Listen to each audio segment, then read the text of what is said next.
Hello dear friends, तो मैं हूं आरती। संस्कृति आईएएस यूट्यूब चैनल में आप सभी का स्वागत है। मैं हाजिर हूं एक नए विषय को लेकर के।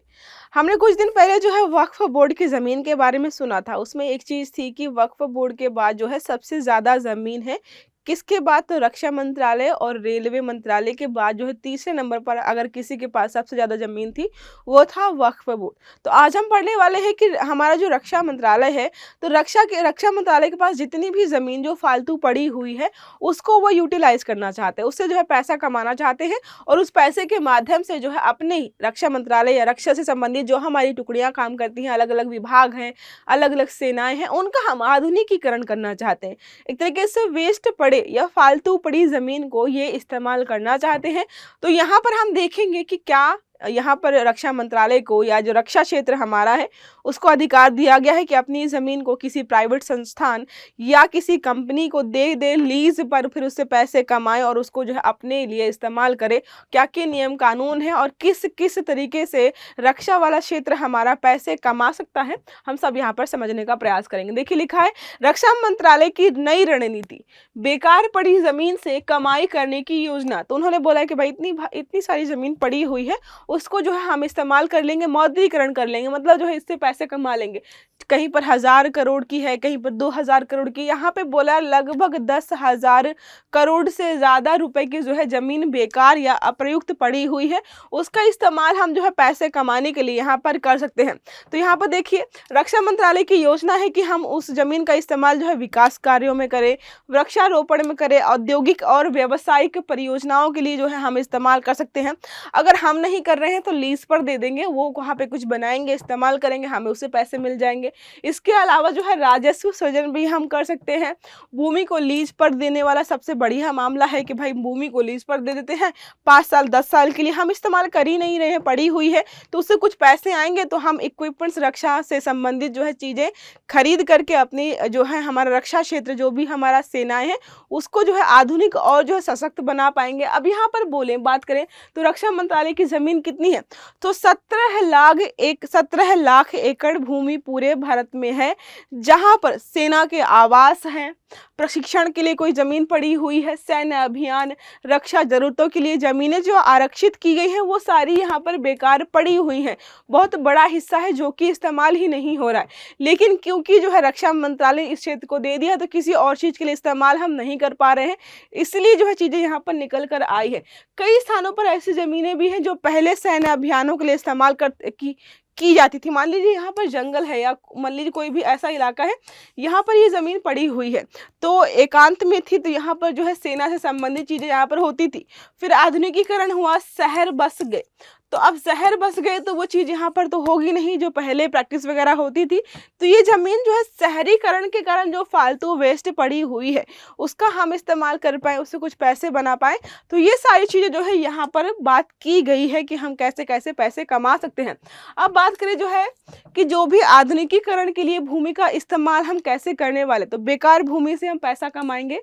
ठीक है, इस योजना के तहत जो है लीज पर दे सकते हैं। पहला हमारा तरीका है कि हम लीज पर दे दें 5 साल 10 साल के लिए, जो सार्वजनिक और निजी क्षेत्र की परियोजनाएं में हम जो है इसको इस्तेमाल होने दें। ठीक है, तो सरकार अगर कोई काम कर रही है, चाहे कोई प्राइवेट संस्थान कोई काम कर रहा है, तो उनको हम दे देते हैं, उनसे पैसे हम कमा लें। मान लीजिए कि यहाँ पे ज़मीन पड़ी हुई है, ठीक है, और सरकार जो है यहाँ से पीछे से रेलवे हाईवे जो भी पास करे तो इसको हम दे दें कि भाई तुम अपनी पसंद का ज़रूरत के हिसाब से इस ज़मीन का इस्तेमाल कर लो और जो है हमें जो है इसमें कुछ पैसे दे दो।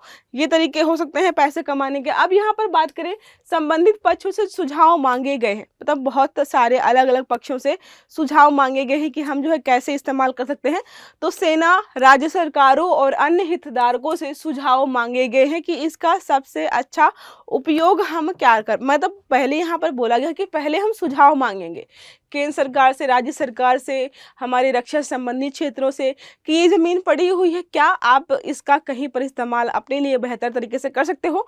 जब वो बोल देंगे कि नहीं कर सकते हैं तो फिर यहाँ पर फाइनल स्टेप उठाया जाएगा कि हम जो है अपने लाभ के लिए इसको इस्तेमाल करें, क्योंकि अवैध रूप से पड़ी हुई है, फिर लोग यहाँ पर कब्जा करते हैं, फिर सरकार उसको कब्जे से छुड़ाने के लिए बहुत सारे पैसे खर्च करती है। तो ये सब ना हमें करना पड़े, इसलिए चीज़ें पहले से ही यहाँ पर ठीक की जा रही है। देखिए लिखा है, रक्षा मंत्रालय के पास कई हजार एकड़ जमीन अप्रयुक्त है या अवैध कब्जे में है। तो क्योंकि रक्षा मंत्रालय का कोई जमीन थी जो कि शहर के बीचों बीच पड़ी हुई थी, अब इस्तेमाल नहीं की जा रही है, तो उस पर कब्जा हो गया। देखिए 20,000 एकड़ सैन्य फार्म बंद होने के बाद जो है बेकार पड़ी हुई है। 8,000 एकड़ भूमि निष्क्रिय हवाई अड्डों और सैन्य कैंपों पर स्थित है जो कि यूज में नहीं आ रही है।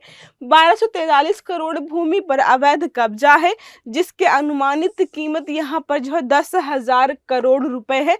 जिस पर कब्जा किया गया है वो सारी भूमि जो है फालतू पड़ी हुई है, जिसकी कीमत हमने कितनी देखी, 10,000 करोड़। देखो यहाँ पे लिखा है सारा अलग अलग हिस्ट्री यहाँ पे है कि कहाँ पर कितनी ज़मीन थी और कहाँ पर जो है कितनी ज़मीन पड़ी हुई है जिसका हम कोई इस्तेमाल नहीं कर पा रहे। अब बात करें यहाँ पर वित्त मंत्रालय का प्रस्ताव और सरकारी निधि में अंशदान। तो जो है सरकार, अब यहाँ पर बात ये है कि मान लीजिए इससे हमने जो है 100 करोड़ रुपए कमाए, लीज पे दे करके या किसी भी तरीके से रक्षा मंत्रालय ने 100 करोड़ रुपए कमाए, तो इसका कितना पैसा कहाँ पर इस्तेमाल करें। तो पहले इन्होंने बोला कि ऐसा करते हैं 50% जो है रक्षा में यूज कर लेंगे और 50% जो है हम जो है संचित निधि में जो है जमा कर देते हैं। ये यहाँ पर जो है सुझाव दिए गए। बाद में बोला गया कि नहीं, पूरा ही जो है हम रक्षा क्षेत्र में जो है यहाँ पर इस्तेमाल कर सकते हैं। दो चीज़ें हैं, या तो 50-50 करेंगे या फिर जो है पूरा संपूर्ण जो भी पैसा है सेना के आधुनिकीकरण में जो है ये इस्तेमाल कर सकते हैं। फिर यहाँ पर बोले भूमि हस्तांतरण नियमों में बदलाव करना पड़ेगा। अब जो भी भूमि पड़ी हुई है कल को जो किसी प्राइवेट संस्थान को देनी है, किसी निजी कंपनी को देनी है, सरकार को देनी है, तो जो भी भूमि हस्तांतरण नियम है कि रक्षा मंत्रालय के पास फला फला जमीन है, ये इन नियमों के दायरे में आकर जो है किसी दूसरे को दे सकता है या नहीं दे सकता है। तो यहाँ पर जो है बदलाव की आवश्यकता है।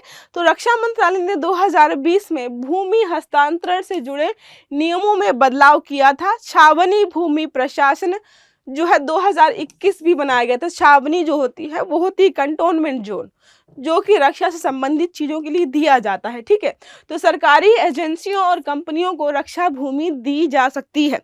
हमारे यहाँ पर है, यहाँ पर देखो कहीं पर नहीं लिखा है कि कोई निजी संस्थान को हम दे पाएंगे। बदले में सेना के लिए आवास और अन्य बुनियादी ढांचे निर्माण के लिए धन जुटाया जाएगा। जो पैसे मिलेंगे इससे तो सेना के लिए ही इस्तेमाल होते हैं। इक्वल वैल्यू इंफ्रास्ट्रक्चर के तहत रक्षा भूमि को स्वैप किया जा सकता है किसी दूसरी चीज से। हम मतलब स्वैप का मतलब है कि कहीं दूसरी जगह जो है किसी कंपनी की या सरकारी संस्थान के ज़मीन पड़ी हुई है, हमारे लिए वो बहुत इम्पोर्टेंट है, हमारे काम की है। जो हमारे पास ज़मीन पड़ी हुई है, शहर में है, कहीं पर कस्बे में बीच में पड़ी है, वो हमारे लिए यूजलेस है। तो क्या करेंगे, बोलेंगे कि भाई वो ज़मीन हमें दे दो और ये वाली तुम ले लो, तो हम दोनों का काम हो जाएगा और ये बढ़िया रहेगा। तो स्वैप भी यहाँ पर कर सकते हैं। अब बात करें सार्वजनिक और औद्योगिक परियोजनाओं के लिए भूमि उपयोग कैसे कर पाएंगे हम, तो वृक्षारोपण और पर्यावरण संरक्षण के थ्रू कर सकते हैं। सार्वजनिक बुनियादी ढांचे का विकास कहीं पर हो रहा है वहां पर इस्तेमाल कर पाएंगे। औद्योगिक और व्यावसायिक क्षेत्र का विस्तार हम यहाँ पर कर पाएंगे। शिक्षा और अनुसंधान केंद्रों की स्थापना भी हम यहाँ पर कर सकते हैं। तो बहुत सारे तरीके हैं जिसके माध्यम से हम भूमि उपयोग कर पाएंगे। हमने स्टार्टिंग में पढ़ा था छावनी, तो छावनी अधिनियम 2006 क्या होता है, जिसको हम कंटोनमेंट्स एक्ट 2006 बोलते हैं। तो यह अधिनियम छावनी क्षेत्र जो कि सेना से संबंधित क्षेत्र होते हैं, भूमि का प्रबंधन, प्रशासन, नियमन और जो है उपयोग को नियंत्रित करता है कि छावनी की जो जमीन है वो कौन उपयोग करेगा, कैसे उपयोग करेगा और क्या क्या नियम कानून यहाँ पर रहने वाले हैं। इसमें छावनी बोर्ड, कंटोनमेंट्स बोर्ड की भूमिका, उपयोग, संपत्ति कर और नागरिक सुविधाओं के प्रबंधन का प्रावधान होता है।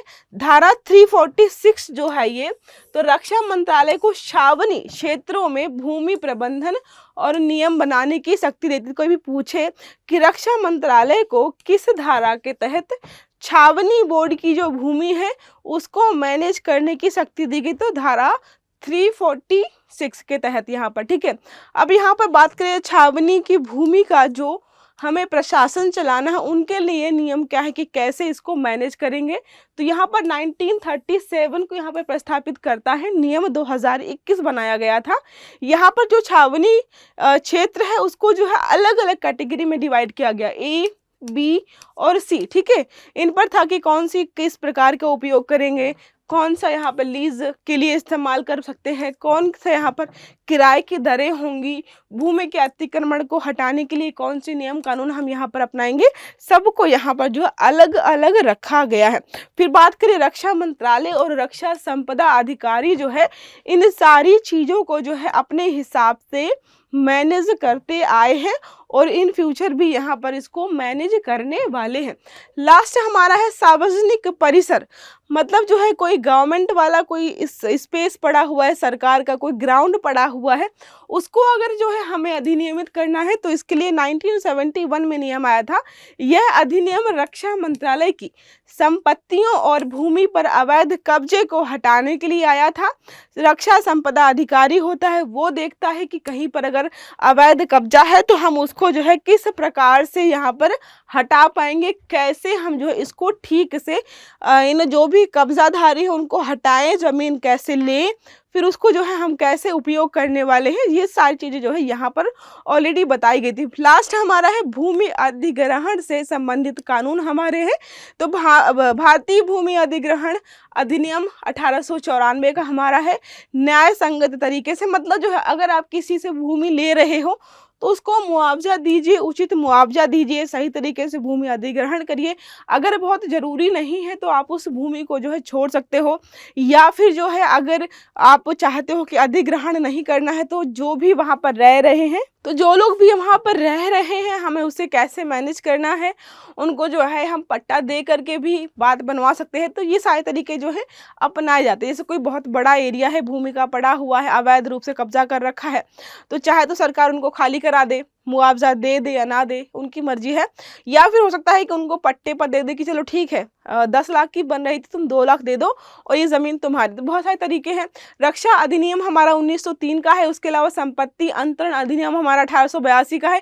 ये सारे यहाँ पर ये बताते हैं कि किस प्रकार से जो है हम संपत्ति का अधिग्रहण कर पाएंगे या संपत्ति को जो है लीज पर दे पाएंगे। रक्षा से संबंधित जितनी भी संपत्तियाँ हमारी, तो भारतीय दंड संहिता हमारा जो है धारा 441 ए है, 441 जो हमारा है, अवैध रूप से रक्षा भूमि पर अगर कोई कब्जा करता है तो उसके खिलाफ कैसे कार्यवाही होगी। सरकारी संपत्ति अधिनियम हमारा 1984 का है, क्योंकि रक्षा क्षेत्र की जो संपत्ति है वो सरकारी संपत्ति के क्षेत्र में आती है, तो उससे के खिलाफ जो है या कोई व्यक्ति जो है उस पर कब्जा करता है तो कैसे हम जो है मैटर को डील करेंगे। छावनी कोड हमारा 1899 1912 है कि छावनी वाली जो बोर्ड वाली भूमि है उसको जो हम कैसे मैनेज करेंगे, कैसे छुड़ाएंगे या फिर जो है कैसे उपयोग में लाएंगे, क्या नियम कानून है, ये सारा जो है इन सब अलग अलग नियमों कानूनों में बनाया गया है। तो ये रहा छोटा सा आर्टिकल जिसमें हमने पढ़ा कि रक्षा मंत्रालय चाहता है कि उसकी जो खुद की ज़मीन है, लगभग 17 लाख एरिया में फैली हुई 17 लाख एकड़ ज़मीन उसके पास है, उसको जो है किसी भी तरीके से इस्तेमाल करके लीज पर दे करके या वो जो है सरकारी कंपनियों या जो है निजी संस्थानों को उनके काम में एक तरीके से उनके जो भी उनका जो काम है उसके लिए कि तुम ले लो, काम कर लो अपना, हमें पैसे दे दो, तो हम उसका जो है पैसे का इस्तेमाल अपनी सेना के आधुनिकीकरण में कर पाएंगे। ठीक है, तो ये रहा छोटा सा आर्टिकल। आई होप आपको समझ में आया होगा। तो क्लास अच्छी लगी तो लाइक ज़रूर करिएगा, चैनल को सब्सक्राइब करिएगा, बेल आइकन दबाइएगा ताकि जितने भी हमारे नए आर्टिकल्स हैं वो आपको समय पर मिलते रहे। अच्छे से पढ़िएगा। Have a good day. Thank you.